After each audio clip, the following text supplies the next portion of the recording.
Imagine a story where the hero isn't, chasing fame or glory, but actually trying to disappear, trying to empty himself out. Right. And yet somehow, through this whole struggle, he ends up becoming an artist. What does that tell us about creativity, maybe? And about the self we think we know? It's a fascinating premise. Welcome to the deep dive. Today, we're diving into quite a complex work, Ishikawa Jun's 1935 short story, The Fair One. That's Kajin in Japanese. A really layered text. Absolutely. And you've shared some incredible analyses, so our mission today is really to pull out the most surprising ideas from these sources. We want to help you understand how Ishikawa just masterfully spoofs an entire literary genre. And while doing that, he reveals some pretty profound things about human desire and, well, the act of creation itself. Yeah, it's doing a lot at once. So get ready for maybe an aha moment or two. We're going to unpack this story layer by layer, giving you a shortcut to understanding not just, a key work of Japanese modernism, Which it definitely is. but also these really universal themes, identity, art, desire, all that tricky stuff. So let's get into it. Okay, well, I think the best place to start is the literary scene Ishikawa was writing in. He was really targeting the Watashi Shusetsu. The I novel. Exactly, the I novel. And this was Yeah. not some minor thing. It was like the dominant genre in Japanese fiction, pretty much since the late Meiji period. Okay. And its whole deal was being intensely subjective, very lyrical, spontaneous, deeply confessional, basically pretending to be a direct, unfiltered record of the author's own life, their instincts, their desires, everything. Wow. So it's like the original literary overshare almost. It reminds me a bit of what Nietzsche said about subjective artists. He talked about people like Archilochus, who always says I and sings us through the full chromatic scale of his passions and desires. Is that the vibe Ishikawa's going after? That's exactly the vibe. Ishikawa's purpose in The Fair One wasn't to celebrate the I novel at all. Quite the opposite. He wanted to lampoon it, especially what he called its destructive type. He'd use terms like eclogues or pan songs, but, in a really negative, critical way when talking about this confessional writing. So that's key then. The Fair One is basically a parody. A direct parody, yeah. It's challenging all those unspoken rules and the whole true-to-life claim of the I novel's autobiographical style. Okay, so if he's aiming to take down this big literary style, how does he actually do it? Our sources say he just sort of floods The Fair One with stuff. Literary allusions, cultural references, symbolism. Absolutely inundates it. And crucially, these aren't just like fancy decorations. They're his actual tools for undermining the I novel's whole foundation. Interesting. So tools, how does that work? Well, our sources break it down into four main types of what they call literary mediation. Think of it as four strategies he's using. The first one is deep mediation. These are like the hidden structures of the story. Okay, deep structures, like what were like the künstlerroman. It's a German term, means artist novel. Basically, a story about an artist growing up, finding their way, often with autobiography mixed in. And The Fair One does that. It shows Watashi becoming an artist. It definitely shows his genesis as an artist. It sets him off on a quest, and it blurs that line between Ishikawa, the author, and Watashi, the narrator. But wait, here's where it gets weird, right? Because he flips the usual script. Instead of the artist climbing up, getting better, becoming famous. Exactly.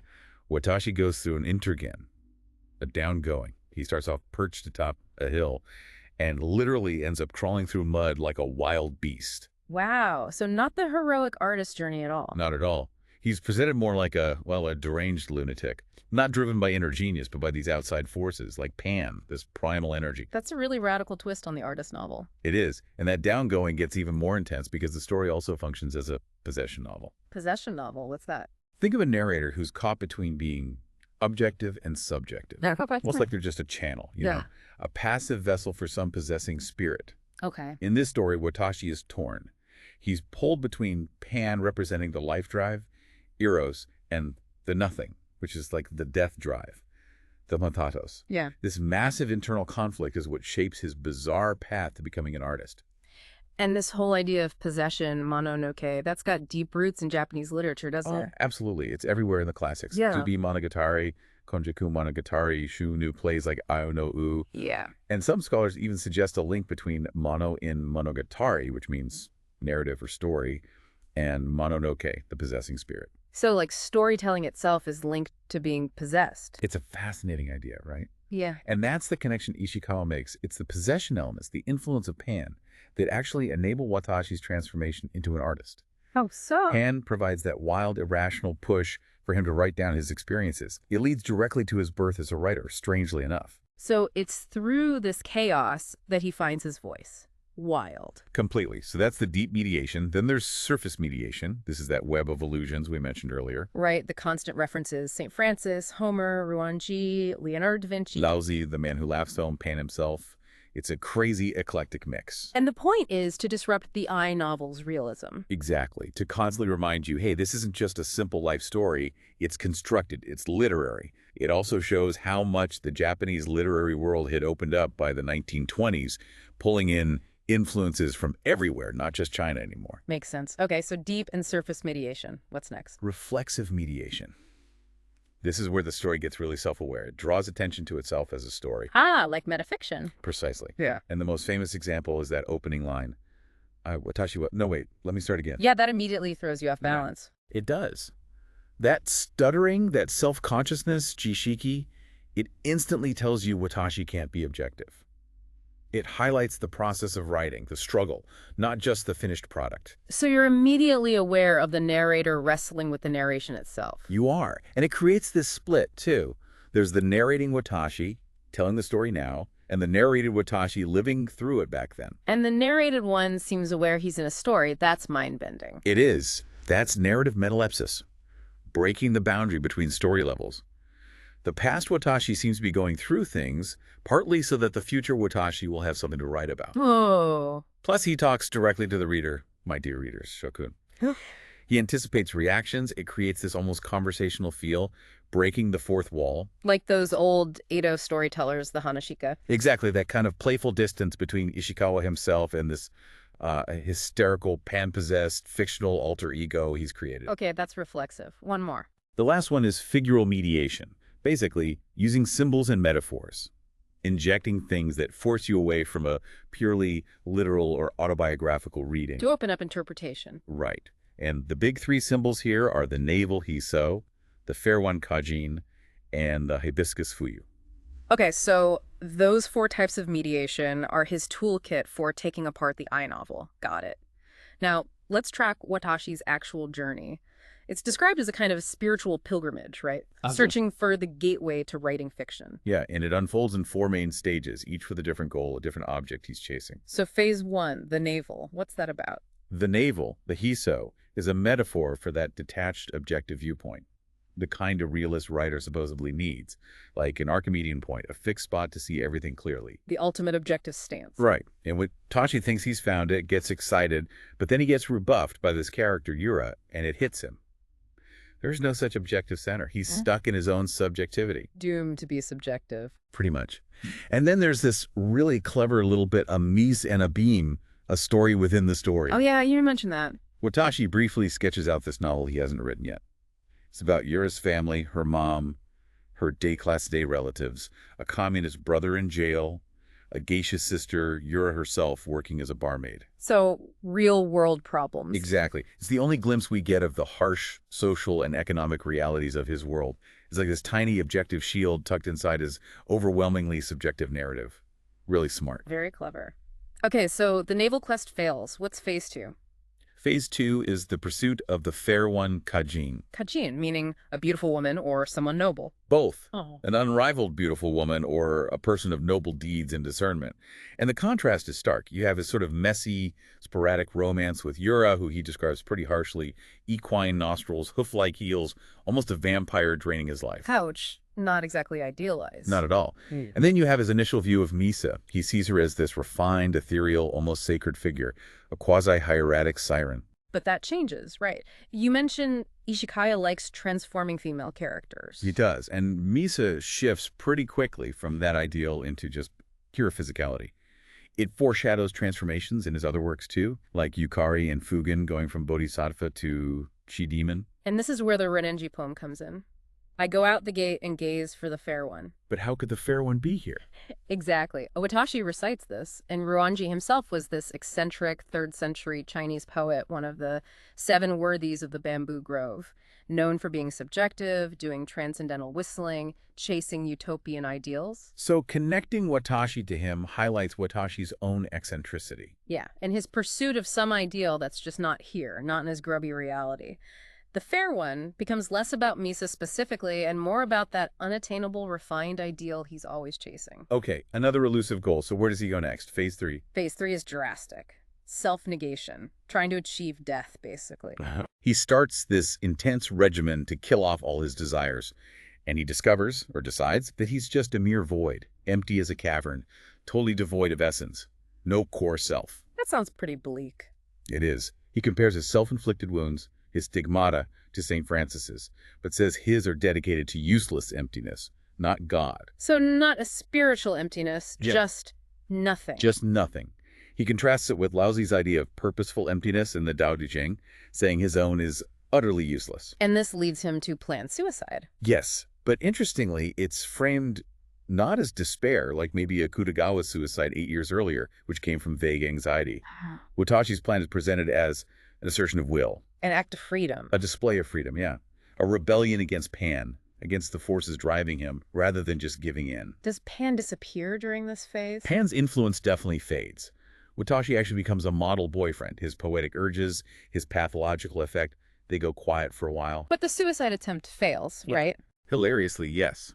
He misses the train he planned to jump in front of, and then he panics, slides down a hill, and has this climactic transformation into a wild beast. So the attempt at ultimate control leads to complete loss of control. The ultimate irony. Which brings us to phase 4. Misa and Pan roaring back to life. As the wild beast. Yeah. He's severed from all language, all thought, pure primal instinct. And then a white hibiscus appears. The Fuyu. The flower. It triggers a haiku from him, Aruku Ichiya Fuji no Hana ni Shiromikari, which he immediately calls an act of treason against his vow of emptiness. In the hibiscus, the fuyu is symbolic. Highly symbolic. Beauty, yes, but also how fleeting things are, how things change, mutation. And it's linked to beautiful women, nymphs, just like Kajin. So it connects back. It does. And it has this double function. It's the obscure object of desire he can't quite grasp, and it's a symbol for his desire itself. Its appearance signals Pan's return. His senses wake up, his poetic impulse floods back. Suggesting art comes from? Not from denial, but from direct sensory experience. Aesthesis. Raw feeling, raw perception. Okay, so Pan's back in charge. Pan steers him to Misa's place. He finds Yura there with another guy, Hamamura. And paradoxically, seeing her like that lets him finally see the real Yura, her unrestrained sexuality, without his ideals getting in the way. And then that metalepsis thing happens again. He thinks about the story. Yeah, he has a moment where he's aware he's a character, thinking something like, this isn't going to make for much of a story unless... He's basically pushing himself through experiences for the narrative. Wow. And then the encounter with Misa. He finds Misa and now sees her as just pure physicality. Her eyelids flutter, but it's described as a reflex, not emotion. There's no inner life there. So it's like two physical beings meeting. Exactly. A pan-possessed beast and a kind of neurological machine. It results in what seems to be a ravishment. And this connects to Ishikawa's larger theme of rebarbarization, finding spiritual energy by returning to the body to a primal state. So Pan really is the puppet master here. He really is. The Greek god of the wild, desire, fertility, and nympholepsy. That ecstatic, maddening chase for the unattainable. For Watashi, that chase is what makes him an artist. And Pan was already a figure in Japanese literature back then. Oh yeah, in Meiji and Taishu times, Pan was often used as a metaphor for sexual urges, the sort of dark energies under the surface of modern life. You had Iwano Homei's mysterious panism, the literary group Pan no Kai. But Ishikawa uses him differently. Right, not to celebrate sex, but again, to lampoon those I-novelists writing endlessly about their desires. Making fun of their self-obsession. Exactly. And there's another layer, too. Pan is the god of panic, of pandemonium. Those words come from his name. Ah, interesting. And this connects to the time Ishikawa was writing the 1920s and 30s in Japan. It was called a period of crisis, an age of fear. There was huge economic anxiety after the 1927 financial crisis. Think of titles like Terrifying Times for the Salaryman. So Pan's chaos reflects the societal chaos. It reflects that broader uncertainty, that societal panic. It adds another dimension to why Ishikawa might have chosen Pan. So wrapping this part up, what's the big takeaway about Pan? It's this massive paradox. Right. Pan pushes Watashi on his quest, keeps him irrational and full of desire, but Pan is also the reason he becomes a writer in the first place. Pan, representing life instinct, desire, raw experience, is presented as the essential precondition for all artistic creation. So creativity needs chaos, needs desire. That seems to be what Ishikawa is suggesting. You can't get art from just emptiness or pure reason. You need the messy, irrational stuff, too. Okay, so we've done a really deep dive here into The Fair One. We've seen it as this amazing parody of the I novel. Using all those layers of mediation, deep, surface, reflexive, figural. To totally mess with literary norms. And Watashi's quest, it just goes in circles, doesn't it? Like an Ouroboros, the snake eating its tail. He can't escape himself. Exactly. And the story seems to suggest that while you have to start with the I, that self is ultimately a mere void. It's almost an Ant-Man novel, a story showing the self is an illusion, trying to empty it out. So the parts that make up the self are actually external. That seems to be the implication. Like Rimbaud said famously, I is another, je un autre. What feels like you is actually built from outside forces, influences, possessions, like Pan. And for Watashi, the cycle just keeps going. He ends up still possessed by Pan, still chasing nymphs. The ending feels like the beginning. It does. It traps the reader, traps you in his self-consciousness. You're left feeling as unsteady as he is, stuck in this endless Mobius loop. No neat resolution. Definitely not. So after digging into all this, here's something to think about. What does it really mean if our deepest creative drives come from something we're also desperately trying to control or subdue? If the self is maybe just an empty vessel, filled up and pushed around by outside forces, how much control do we actually have in writing our own lives or our own art? Yeah, how much is agency and how much is just channeling? And could it be that the very act of trying to overcome the self, trying to empty it out, is paradoxically the main way we end up defining and expressing it? That's a fantastic question to leave people with. The struggle itself becomes the definition. Something to chew on.